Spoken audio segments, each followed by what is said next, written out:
నారా లోకేష్ గారిలో ఒకటి key point, ఇది సందర్భం కానప్పటికీ కూడా నాకు చెప్పాలనిపిస్తూ ఉంది.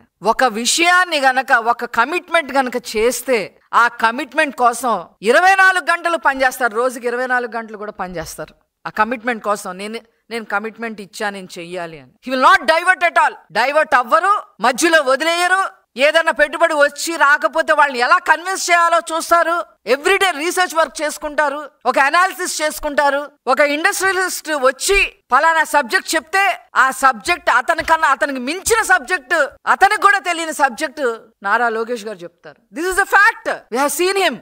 అంత బాగా ప్రిపేర్ అవుతారు, సబ్జెక్ట్ ఆకలింపు చేసుకుంటారు. స్టాన్ఫోర్డ్ యూనివర్సిటీలో చదివిన వాళ్ళు బ్రహ్మాండంగా ఉంటారు. అది వేరే కథ. అయితే అసలు ప్రతి ఇష్యూను కూడా క్షుణ్ణంగా చదవటం, ఆకలింపు చేసుకోవటం, అనాలిసిస్ చేయటం, రీసెర్చ్ వర్క్ చేయటం అనేది, అది ఈ పెట్టుబడిదారులందరికీ కూడా ఒక ఇంప్రెసివ్ ఇష్యూ అయింది ఈరోజు.